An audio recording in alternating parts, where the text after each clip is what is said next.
bigger worry is the debt ceiling crisis. It's like a ticking time bomb for America's economy. World's largest economy, the United States of America, is running out of cash, and if they don't do anything about it before the 1st of June, the superpower could default. US could run out of money to pay its bills by June 5th if the debt limit was not lifted. Deficit hawks say the nation's debt at a staggering $31 trillion is much too high. Defaulting on our debt is not an option. Not an option. It will have catastrophic consequences. United states of America, जिसे हम दुनिया की super power समझते हैं, वो देश आज डूबने की कतार पर है। लेकिन आखिर ऐसा क्यों? अमेरिका पर $31.4 ट्रिलियन यानी करीब 2,584 लाख करोड़ का कर्ज है और अमेरिका के पास इसे चुकाने के लिए पैसे भी नहीं है और ना ही यूएस की सरकार कोई नई लोन ले पा रही है। लेकिन आखिर क्यों सुपर पावर अमेरिका अपने ही डेट के जाल में फंस चुका है? आइए जानते हैं हमारे आज के वीडियो में, जिसका नाम है यूएस डेट क्राइसिस। यूएस में चल रहे इस डेट क्राइसिस को समझने के लिए पहले हमें यह समझना होगा कि यूएस गवर्नमेंट अपने एक्सपेंसेस को फाइनेंस कैसे करती है। हर देश की गवर्नमेंट को अपनी इकोनॉमी रन करने के लिए पैसे चाहिए होते हैं और ये पैसे दो जगह से आते हैं। Number 1 taxes and number 2 debts यानी लोन। गवर्नमेंट इन पैसों से कंट्री की डेवलपमेंट के प्लान्स बनाती है और कंट्री रन करती है। सिमिलरली यूएस गवर्नमेंट को भी इंफ्रास्ट्रक्चरल डेवलपमेंट, गवर्नमेंट एम्प्लॉइज की सैलरी, पेंशन, मिलिट्री के आर्म्स एंड अम्युनिशंस जैसे कई सारी चीजों के लिए पैसे चाहिए होते हैं। यूएस गवर्नमेंट अपनी रिक्वायरमेंट का एक छोटा सा हिस्सा टैक्सेस से अर्न करती है, जैसे कि payroll tax, corporate tax, sales tax etcetera etcetera. इन टैक्सेस को कलेक्ट करती है यूएस ट्रेजरी। जैसे इंडिया में मिनिस्ट्री ऑफ फाइनेंस होता है, वैसे ही अमेरिका में यूएस ट्रेजरी होती है, जो गवर्नमेंट के बिहाफ पर टैक्सेस कलेक्ट करती है और गवर्नमेंट के प्रोग्राम्स को फंड करती है। लेकिन अमेरिका जैसे फास्ट ग्रोइंग कंट्रीज के खर्चे सिर्फ टैक्सेस से नहीं चलते हैं, इसीलिए यूएस ट्रेजरी को डेट यानी लोन भी लेनी पड़ती है। यूएस गवर्नमेंट मार्केट में अपने बॉन्ड इशू करके लोगों से फंड रेज कर लेती है और यही पैसों से अपनी कंट्री रन करती है। कई सारी कंपनीज और बैंक्स के लिए यूएस बॉन्ड एक रिस्क फ्री और वायबल इन्वेस्टमेंट सोर्स है। यूएस के टोटल बॉन्ड्स का करीब 35.6% हिस्सा American investors, banks, insurance funds, insurance companies, pension funds और स्टेट और लोकल गवर्नमेंट का है। 39.4% हिस्सा यूएस गवर्नमेंट और 25% हिस्सा फॉरेन इन्वेस्टर्स का है, जिसमें जापान, चाइना, यूके और इंडिया जैसी कई सारी कंट्रीज शामिल हैं। लेकिन सवाल यह है कि आखिर एक कंट्री कितना लोन ले सकती है? आज के समय में ग्लोबल ट्रांजैक्शंस के लिए डॉलर बेस करेंसी है और इसीलिए अगर किसी भी कंट्री को पैसों की जरूरत पड़ती है तो उन्हें डॉलर्स बोरो करने पड़ते हैं। वर्ल्ड की मेजॉरिटी कंट्रीज वर्ल्ड बैंक या आईएमएफ से लोन ले लेती है या फिर अपनी नेबर कंट्रीज से लोन ले सकती है। कौन सी कंट्री को कितना लोन देना है ये वर्ल्ड बैंक या फिर लोन देने वाली कंट्री पर डिपेंड करता है। लेकिन यूएस के लिए ऐसा नहीं है। यूएस गवर्नमेंट खुद ही अपनी डेट लिमिट डिसाइड करती है और जब भी जरूरत पड़ती है तब इस लिमिट को बढ़ा देती है। इस लिमिट को हम डेट सीलिंग या फिर डेट लिमिट कहते हैं। आइए इसको एक एग्जांपल से समझते हैं। मान लो अगर हमारे पास एक क्रेडिट कार्ड है जिससे हम कोई भी खर्च कर सकते हैं, लेकिन इस क्रेडिट कार्ड की एक लिमिट होती है जिसके ऊपर हम खर्च नहीं कर सकते हैं।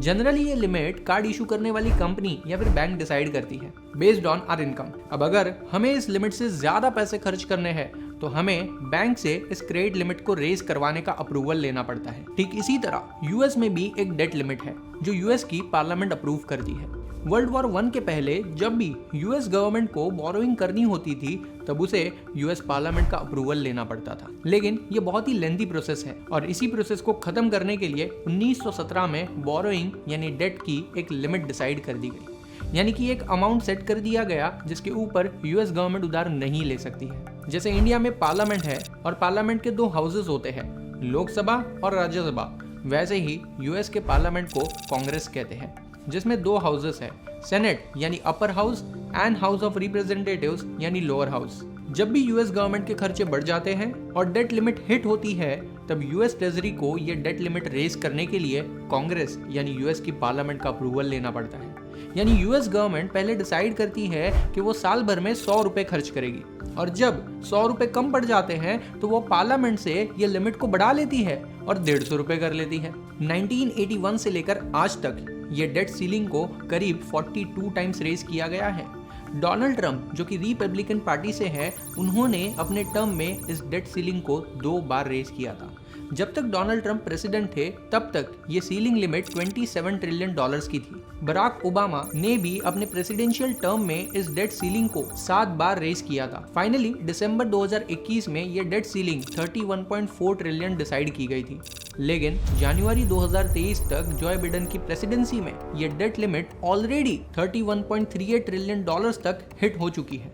प्रेसिडेंट जॉय बिडेन अब इस डेट सीलिंग को फिर से रेज करना चाहते हैं, लेकिन डेट लिमिट को रेज करने में भी बिडेन गवर्नमेंट को कई सारी दिक्कतों का सामना करना पड़ रहा है। अब आप सोच रहे होंगे कि अगर पास्ट में डेट सीलिंग को हर बार रेज किया गया है तो इस बार क्या इशू है? आखिर इस बार ये डेट सीलिंग को इंक्रीज करने में इतनी प्रॉब्लम क्यों आ रही है?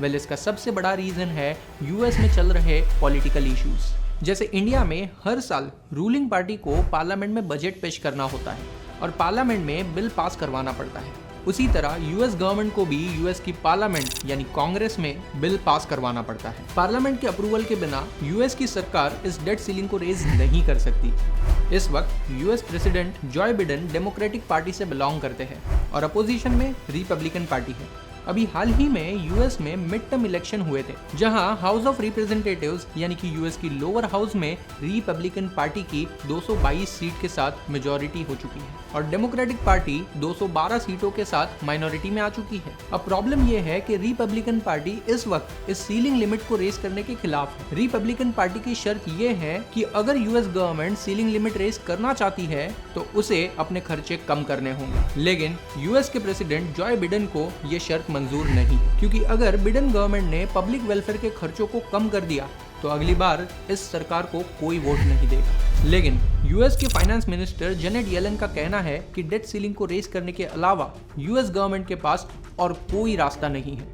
बहुत ही जल्द अगर यूएस की डेट सीलिंग को रेज नहीं किया गया तो अमेरिका और पूरी दुनिया को बहुत बड़े फाइनेंशियल क्राइसिस का सामना करना पड़ेगा। अब तक यूएस गवर्नमेंट टैक्स इनफ्लोज से अपने खर्चे मैनेज कर रही थी, लेकिन जेनेट येलन ने यह साफ कह दिया है कि 1 जून तक अगर ये डेट सीलिंग को रेज नहीं किया गया तो यूएस गवर्नमेंट अपनी फाइनेंशियल ऑब्लिगेशन पूरे नहीं कर पाएगी। अपोजिशन का ये कहना है कि यूएस गवर्नमेंट अपनी स्पेंडिंग कम कर देगी तो सब कुछ ठीक हो जाएगा, लेकिन ये सच नहीं है, क्योंकि यूएस गवर्नमेंट ने फंड रेज करने के लिए इशू किए हुए बॉन्ड्स का अच्छा खासा हिस्सा फॉरेन कंट्रीज के पास है, जिसमें जापान, चाइना और यूके मेजर कंट्रीज हैं। और ऐसे में अगर चाइना कभी भी अपने बॉन्ड्स का रिडम्पशन डिमांड कर ले तो यूएस गवर्नमेंट उसे पे नहीं कर पाएगी और फिर इसे सोवेरियन डिफॉल्ट कहा जाएगा और इसका बहुत बड़ा नेगेटिव इंपैक्ट यूएसए और पूरी वर्ल्ड इकोनॉमी पर पड़ेगा। यूएस की पूरी स्टॉक मार्केट क्रैश हो जाएगी, सारे बॉन्ड के प्राइसेस गिरने लगेंगे और पैनिक सेलिंग की वजह से इन्वेस्टर्स को बिलियंस ऑफ डॉलर का लॉस हो जाएगा। गवर्नमेंट अपने एम्प्लॉइज को सैलरी तक पे नहीं कर पाएगी, पेंशन,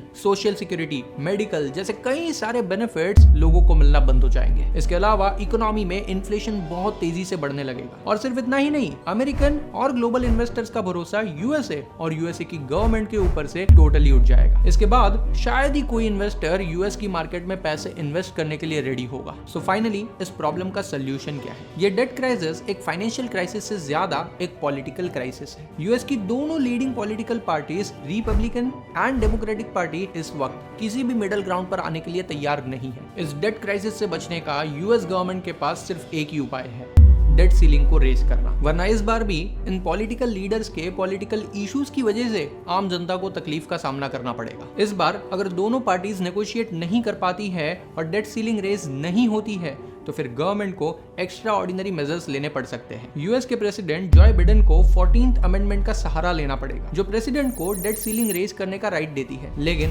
ऐसा करने के लिए बहुत सारे लीगल कॉम्प्लिकेशंस और प्रोसीजर्स को फॉलो करना पड़ेगा और ये सब के लिए यूएस गवर्नमेंट के पास वक्त बहुत ही कम है। जेनेट येलन का ये कहना है कि ये एक्स्ट्रा ऑर्डिनरी मेजर्स भी फाइनल सोल्यूशन नहीं हो सकते हैं। यूएस के इस डेट क्राइसिस को सॉल्व करने का बस एक ही तरीका है, that is to increase the debt ceiling. अब चाहे इंडिया हो या अमेरिका, पॉलिटिकल इश्यूज की वजह से प्रॉब्लम हमेशा आम इंसान को ही फेस करनी पड़ती है। आपको क्या लगता है, क्या यूएस गवर्नमेंट इस डेट क्राइसिस से बच पाएगी या फिर अपने साथ साथ पूरी वर्ल्ड इकोनॉमी को ले डूबेगी?